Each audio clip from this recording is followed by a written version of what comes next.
Burkina Faso is on the verge of a monumental shift. In the mountains, a discovery of unparalleled magnitude has shaken the nation and the world. A vast diamond deposit stretching across kilometers promises to reshape the country's future. But it's not just a story of wealth, it's a tale of moral responsibility. As this immense treasure emerges, the question remains, will this newfound fortune strengthen the nation or plunge it into chaos? The stakes are high and Ibrahim Traoré stands at the crossroads of history. What will he choose? The discovery of diamonds in Son Gandhi's mountains could ignite an economic renaissance for Burkina Faso, but it brings with it a heavy burden. President Ibrahim Traoré has promised to harness this newfound wealth for the nation's benefit, but the path is fraught with risks. The country stands at a crossroads. The temptation to exploit these resources quickly is strong, yet Traoré is determined to avoid the pitfalls of past mistakes. The pressure is mounting both from within and outside the country. Foreign interests are already eyeing the diamonds, eager to secure a slice of the wealth, while internal factions vie for control. However, Traoré's vision is clear. The prosperity of Burkina Faso should not come at the expense of its sovereignty or its people's dignity. This is more than a financial opportunity. It is a test of leadership, responsibility, and national unity. Will Traoré stay true to his promise, or will he succumb to the temptations of fast wealth and external pressure? The discovery that has stunned the world was not simply a stroke of luck. Months earlier, geophysical instruments had recorded unusual signals from the Son Gandhi mountains. At first, experts dismissed the anomaly, assuming it was a minor technical error. But further investigation revealed something far more extraordinary. A vast crystalline formation buried deep beneath the earth, stretching over several kilometers. This discovery, confirmed by satellite imagery, could represent the largest diamond deposit ever unearthed. Initially met with skepticism, the news quickly turned into a media frenzy. Foreign mining companies and governments began to circle, hoping to stake their claim. The potential wealth was staggering, with some estimates suggesting the deposit could be worth tens of billions of dollars. Yet even as excitement mounted, the implications of this discovery were not lost on the people of Burkina Faso. The nation, long considered one of the poorest in the world, was now poised to become a key player in the global economy. But with this newfound wealth came a flood of challenges. Ibrahim Traoré, newly appointed president, found himself at the helm of a nation on the brink of profound change. From the outset, he understood that the stakes were not just economic, but also moral. How could Burkina Faso ensure that this wealth would benefit its citizens, rather than fall prey to corruption and exploitation? The government moved quickly to establish a national commission tasked with overseeing the extraction and distribution of the diamonds. This was not just about managing a resource, it was about defining the future of a nation. The discovery of the diamonds had the power to either lift Burkina Faso out of poverty or doom it to a cycle of dependence on foreign powers. As the world watched, Traoré's leadership was about to be tested in ways no one could have anticipated. Ibrahim Traoré, once a relative unknown on the global stage, now finds himself in the spotlight. His presidency began at a time when Burkina Faso was facing significant internal and external challenges. But the discovery of the diamond deposit in Son Gandhi has thrust him into a crucial role on the world stage. Early in his presidency, Traoré demonstrated a pragmatic yet visionary approach, making it clear that his leadership would be defined by long-term national interests rather than short-term gains. The first signs of his leadership came when he acted decisively in establishing a national commission to oversee the diamond discovery. Comprising scientists, military experts, and ethical advisors, the commission was tasked with ensuring that the wealth from the diamonds would not be misused. Traoré's vision was clear. This discovery should not become a curse for Burkina Faso as it had for many resource-rich countries in Africa. He promised that the wealth would be used for the country's long-term development, focusing on infrastructure, education, and healthcare while keeping foreign influence at bay. However, Traoré's actions did not go unchallenged. Domestic factions eager for control over the newfound resources began to vie for influence, while foreign powers and multinational corporations applied pressure to secure contracts for diamond extraction. Yet despite these early challenges, Traoré's resolve seemed unshakable. He made it clear that he would not allow Burkina Faso to fall into the trap of external exploitation or internal corruption. As tensions began to rise both within the country and with the international community, the true test of Traoré's leadership was just beginning. The moment the discovery of diamonds in Son Gandhi's mountains was made public, the world began to shift its focus toward Burkina Faso. The potential wealth was staggering, with estimates suggesting that the diamond deposit could rival the largest in the world. What was once a landlocked and underdeveloped country in the Sahel now had the potential to become an economic powerhouse. However, the process of harnessing this wealth would not be straightforward. Ibrahim Traoré, already facing significant political pressure, immediately recognized the gravity of the situation. He understood that the temptation to exploit the diamonds quickly would be irresistible, but he also knew that such an approach could lead to disaster. His first step was to secure the site surrounding it with an army and declaring a national security zone to ensure that foreign powers and corporations would not immediately seize control. The government of Burkina Faso, under Traoré's leadership, began to lay the groundwork for an approach that would combine resource management with national sovereignty. But even as Traoré took these steps, the external pressures grew. Foreign mining companies eager to get in on the ground floor began negotiating with the Burkinabe government. Their offers, though tempting, were laced with conditions that would compromise the country's long-term interests. Traoré and his team, however, were resolute. They established a national commission independent of external influence to oversee the management and extraction of the diamonds. This commission was tasked with ensuring that the wealth generated would not only benefit the current generation, but would be reinvested into the country's infrastructure, education, and health systems. As these events unfolded, the international media began to pay closer attention. The world was divided between those who believed Burkina Faso should quickly capitalize on its new wealth, and those who warned that such a rush would lead to exploitation. Meanwhile, within the country, the population was beginning to sense a shift. There was hope, real hope, that the diamonds could be the key to unlocking a brighter future for all Burkinabe. But there was also fear. The lessons of other resource-rich African nations were fresh in the minds of many, where vast wealth had led to corruption, environmental destruction, and social inequality. In the face of this growing tension, Traoré's approach was methodical. His leadership was calm but firm, knowing full well that every decision he made would be scrutinized. The stakes were not just about diamonds or wealth. They were about the future of Burkina Faso as a sovereign nation. The country's relationship with external powers, its internal political stability, and the very fabric of its society would all be affected by the decisions made in the coming months. As the world watched, the narrative of Burkina Faso began to shift. Once seen as a marginal country in Africa, it now stood at the center of a global conversation about resource management, economic sovereignty, and ethical governance. The questions surrounding the diamond discovery were no longer just about geology or economics. They were about the very soul of the nation. Could Ibrahim Traoré lead Burkina Faso to a future defined by integrity and self-determination? Or would the diamonds turn into a curse, as they had for so many other nations? The first figures from the geological survey were nothing short of astounding. Initial analyses suggested that the diamond deposit in Son Gandhi could be the largest ever discovered on Earth. The geological team, in collaboration with international experts, estimated that the crystals buried beneath the surface spanned more than 15 kilometers, potentially containing upwards of 10 billion in raw diamonds. This figure, based on early tests and satellite data, was confirmed by more advanced spectrometric analyses conducted in the months that followed. But while the numbers were impressive, they didn't tell the whole story. The true challenge lay in the extraction process itself. According to experts, extracting diamonds from such a vast deposit would not be an immediate endeavor. The extraction process could take anywhere from 15 to 20 years, depending on technological advancements and the methods employed. The first few years would focus on small-scale extractions to minimize environmental damage, but full-scale mining would require substantial investment and infrastructure development. What made the situation even more complex was the environmental impact. Early environmental assessments warned of the potential destruction of the local ecosystem.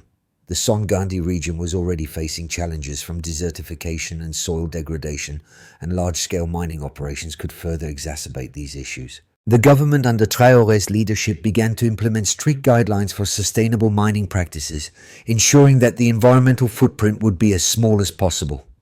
There were plans to establish a reforestation initiative to mitigate the damage caused by mining activities. Economically, the initial projections painted a picture of rapid growth. The government estimated that if managed correctly, the diamond extraction could increase the country's GDP by up to 10 times within the first 5 years of production. This would mean an immediate influx of capital that could fuel public infrastructure projects, healthcare improvements, and educational reforms. Additionally, the government set aside a portion of the revenue to establish a sovereign wealth fund, ensuring that the profits from the diamonds would benefit future generations. On a more granular level, the immediate benefits were already being felt. Local employment rates in the region surrounding Son Gandhi spiked as workers were hired to assist with geological surveys and the establishment of mining infrastructure. Traoré's government worked with international organizations to provide training for local workers, focusing on sustainable mining techniques and providing the skills needed to support the industry for decades to come. Yet despite the promising figures, there were still considerable risks. Some analysts warned that the country's reliance on a single resource could leave it vulnerable to global market fluctuations. A drop in diamond prices could cripple the country's economy, especially if the revenue from diamonds was not reinvested in diversified sectors. Traoré, however, remained determined to ensure that Burkina Faso would not fall victim to the resource curse that had plagued many African nations. He advocated for a long-term development strategy that would use the diamond revenue to build a more diversified economy, one that wouldn't rely solely on precious minerals. The numbers, impressive as they were, could not shield the country from the complexities of governance, sustainability, and global pressures. The path ahead would be fraught with challenges, but the potential rewards were equally great. The question remained: could Traoré navigate these challenges and fulfill the promise of a prosperous, self-sufficient Burkina Faso? As Burkina Faso stood at a crossroads, two contrasting viewpoints emerged regarding the management of the diamond discovery, each supported by solid arguments.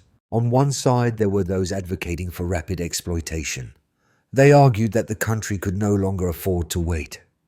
The wealth locked in the mountains of Son Gandhi could transform Burkina Faso's economy almost overnight. With an immediate influx of capital, the country could invest in critical infrastructure, create jobs, and improve the living standards of its citizens. Proponents of this approach emphasized the urgency of capitalizing on the global demand for diamonds, asserting that delaying the extraction would only allow foreign powers to step in and take control of the wealth that rightfully belonged to the people of Burkina Faso. They contended that quick action would allow the country to break free from years of poverty and neglect, providing the resources needed to modernize the nation and elevate it on the global stage. However, another camp within Burkina Faso's leadership, including President Ibrahim Traoré himself, was cautious. This group warned that hasty exploitation could lead to a resource curse, a phenomenon observed in many countries where the sudden wealth from natural resources leads to corruption, inequality, and environmental degradation. They cited the examples of nations rich in oil and minerals, but plagued by internal strife and dependence on foreign interests. Traoré's government emphasized the need for a measured approach, one that would allow Burkina Faso to benefit from its diamonds without falling into the traps of exploitation or mismanagement. This cautious group proposed a model in which the country would slowly phase in diamond extraction, ensuring that all activities would be tightly regulated, environmentally sustainable, and aligned with long-term national interests. Both sides had valid concerns. On one hand, there was the promise of rapid growth and opportunity, but on the other, there was the threat of mismanagement and dependency. The key to Burkina Faso's future lay in balancing these two approaches, capitalizing on the opportunity without sacrificing the country's long-term sovereignty and stability. Traoré's leadership would be tested in the months and years to come as he sought to navigate these opposing forces. As the pressure from external forces and internal factions mounted, Ibrahim Traoré made a bold decision. He announced the creation of a national sovereign wealth fund intended to manage the profits from the diamond discovery. This move was a clear statement of intent. Burkina Faso would control its own destiny. The fund would ensure that the wealth generated from the diamonds would benefit not only the current generation, but also future generations, safeguarding the country's economic independence. This decision was a turning point. It sent a powerful message to the world that Burkina Faso would not be swayed by multinational corporations or foreign governments seeking to exploit the nation's newfound wealth. The fund would be used to invest in infrastructure, education, and healthcare, ensuring that the diamond revenues would serve the broader interests of the population. But more importantly, it was a sign of Traoré's resolve. He understood the risks of rapid exploitation, and his commitment to a sustainable and equitable future was now unmistakable. Yet even as the fund was established, questions remained. Would the international community accept Burkina Faso's vision of sovereignty, or would external pressures continue to challenge Traoré's leadership? The announcement of the National Sovereign Wealth Fund marked a defining moment for Burkina Faso, but the consequences of that decision quickly became apparent. International reaction was mixed. While some foreign governments and corporations respected the country's stance on sovereignty, others saw it as a direct challenge to their economic interests. Tensions began to rise as multinational companies who had previously viewed Burkina Faso's mineral wealth as ripe for the picking pushed back against the notion of Burkina Faso controlling its own resources. Pressure mounted with calls for renegotiation and offers of foreign investment that promised faster returns in exchange for control. Internally, the fund's creation sparked both optimism and skepticism. Many Burkinabe citizens saw it as a step toward a brighter future, believing that the wealth from the diamonds would finally give the country the resources to modernize. Roads, schools, and hospitals were in the early stages of development, fueled by the early stages of diamond extraction.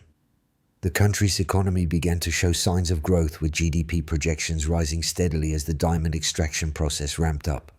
Local employment rates soared as the demand for skilled labor in the mining industry grew, and young Burkinabe were trained in sustainable mining techniques. However, not all Burkinabe were convinced that the government could maintain control over the wealth in the long term. The shadow of corruption lingered, with some citizens fearing that the benefits of the diamond boom would be siphoned off by political elites. The creation of the Sovereign Wealth Fund was a step in the right direction, but without proper oversight, there was still a risk of mismanagement. To address these concerns, Traoré's administration instituted a series of anti-corruption measures, ensuring that the fund would be transparent and accountable to the people. As the economic situation improved, so too did Burkina Faso's geopolitical positioning. Neighboring countries and African nations began to take notice of Burkina Faso's success in managing its resources independently. The diamond wealth, once seen as a potential curse, had begun to transform the country into a symbol of self-determination in Africa. Yet the pressure from foreign powers remained, and Traoré had to carefully navigate the complex web of international politics, balancing economic growth with national sovereignty. On the ground, the country was beginning to feel the effects of this newfound wealth. With improved infrastructure, Burkinabe citizens had better access to healthcare and education. But the wealth had also created divisions. Urban areas, particularly those near the diamond mining sites, experienced rapid growth, while rural communities continued to struggle with poverty. The government worked to bridge this gap, but the disparity between urban and rural Burkina Faso remained a significant challenge. The diamond discovery had not only changed the country's economy, but also its social fabric. The promise of prosperity was real, but so too were the risks of inequality, corruption, and external manipulation. The ultimate question remained: would Burkina Faso emerge as a model of resource management and economic independence, or would the diamonds become a symbol of its downfall? As Burkina Faso enters a critical phase in managing its diamond wealth, three potential scenarios for the next 6 to 12 months emerge, each with distinct implications for the nation's future. 1. Optimistic scenario: rapid economic growth and stability. In this scenario, the government's careful management of the diamond wealth leads to rapid economic development. The Sovereign Wealth Fund grows, driven by efficient diamond extraction and responsible reinvestment into infrastructure, education, and healthcare. With international investors respecting Burkina Faso's sovereignty, foreign partnerships are forged on the country's terms, ensuring that the wealth benefits all Burkinabe. The GDP grows exponentially and unemployment drops as new industries are created. The government's transparency efforts pay off, and citizens feel the positive effects of the boom. Burkina Faso emerges as a regional leader in responsible resource management, and its example of self-determination influences other African nations seeking to avoid the pitfalls of resource exploitation. The country's political stability is reinforced, as Traoré's leadership is praised both domestically and internationally. 2. Base scenario: growth with challenges. In this more realistic scenario, Burkina Faso experiences steady economic growth, but faces significant challenges along the way. The Sovereign Wealth Fund continues to grow, though not as rapidly as hoped due to fluctuating diamond prices and the complexities of sustainable mining practices. While some infrastructure projects are completed and employment levels rise, rural areas still struggle to see the benefits of the diamond wealth. The government faces pressure from both internal political factions and foreign powers, with multinational companies continuing to push for greater control. Corruption remains a concern despite the government's anti-corruption measures. Although Burkina Faso avoids major geopolitical conflicts, the country is still vulnerable to external economic pressures, particularly if the global demand for diamonds drops. The long-term success of the diamond wealth depends on Traoré's ability to balance domestic needs with foreign interests, and his leadership will be tested in this ongoing struggle. 3. Worst-case scenario: political instability and economic decline. In the worst-case scenario, the rapid influx of diamond wealth exacerbates internal divisions and external pressures, leading to political instability. Corruption becomes a significant issue as some factions of the government attempt to siphon off diamond profits for personal gain. The sovereign wealth fund is mismanaged with insufficient transparency and accountability. External powers, frustrated by Burkina Faso's refusal to relinquish control over its resources, begin to exert economic and political pressure, leading to diplomatic isolation. The diamond industry, once seen as a source of hope, falters under the weight of mismanagement, environmental degradation, and declining global diamond prices. The country faces increased poverty and social unrest, particularly in rural areas where the wealth from the diamonds has yet to reach. If these challenges are not addressed, Burkina Faso risks losing the opportunity to leverage its newfound wealth for long-term prosperity. Each of these scenarios represents a possible future for Burkina Faso, shaped by the decisions made in the coming months. The path the country takes will depend on the leadership of Ibrahim Traoré and the ability of the Burkinabe people to hold their government accountable as they navigate these challenges. The fate of Burkina Faso now lies in the hands of its people, a collective force capable of determining the nation's future. The country's struggle is not just about diamonds or wealth. It's about dignity, sovereignty, and the future each Burkinabe wants to build. Ibrahim Traoré's leadership is central, but it's the people who must rally behind his vision. They have the power to ensure that the diamond discovery does not become a curse, but rather a turning point, a symbol of what can be achieved when a nation takes control of its destiny. Across the country, citizens are already feeling the changes. In the bustling cities, new opportunities are emerging as the wealth from the diamond deposits begins to trickle down. Young people once looking to emigrate for better prospects are now staying in Burkina Faso, inspired by the promise of a new era. The government's focus on education and training programs means that more Burkinabe are developing the skills needed to contribute to the country's growth. There's a palpable sense of pride. Burkina Faso is no longer seen as a peripheral struggling nation, but as a symbol of what can happen when a people unite and fight for their future. Yet the country must remain vigilant. The road ahead is fraught with challenges, and the stakes could not be higher. If the people of Burkina Faso allow their leaders to fall prey to external pressures or internal corruption, the vision of a prosperous, independent nation could slip away. But if they stay united, if they hold their government accountable, the future of Burkina Faso could indeed be one of lasting change, a beacon of hope for other nations striving for self-determination and sustainable development. To navigate the complex terrain of resource management and ensure that the wealth from the diamond discovery benefits all Burkinabe, a clear, actionable roadmap is necessary. Ibrahim Traoré's government must implement a multi-step strategy that balances short-term gains with long-term sustainability, focusing on national sovereignty and economic diversification. 1. Strengthening governance and transparency. The first step is to reinforce the institutions responsible for managing the wealth. A robust, transparent oversight mechanism is essential. The government must ensure that the Sovereign Wealth Fund remains accountable with regular audits conducted by independent bodies. Citizens should be able to track how the diamond revenues are being spent, particularly on public services such as education, healthcare, and infrastructure. Strengthening the judicial system to combat corruption and guarantee fair resource allocation is also critical. 2.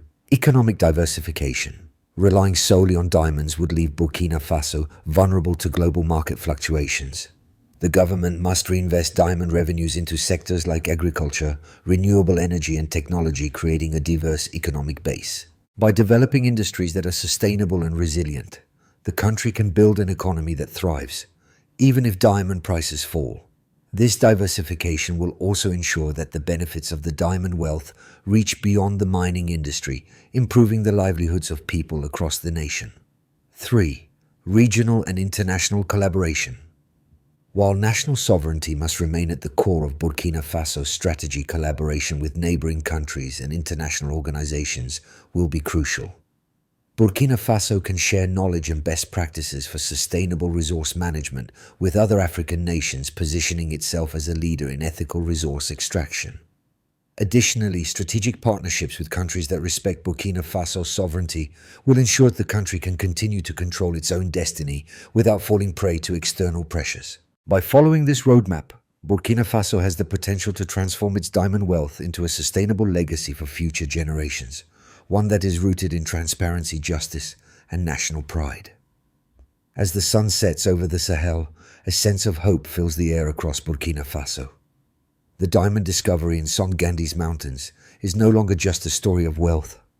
It has become a symbol of what's possible when a nation refuses to be defined by its struggles. Ibrahim Traoré's leadership, grounded in principles of sovereignty and dignity, has inspired a movement that transcends the allure of quick riches. The true wealth of Burkina Faso lies not in its diamonds but in its people, their resilience, their vision and their commitment to building a brighter future.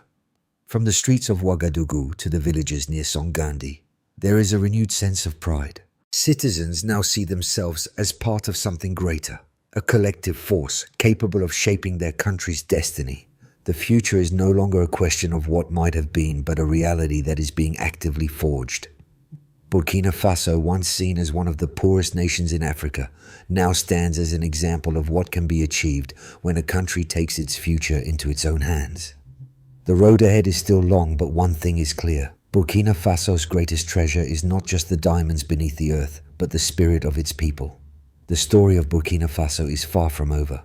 The diamonds beneath the earth hold great promise, but the real potential lies in the hands of every Burkinabe.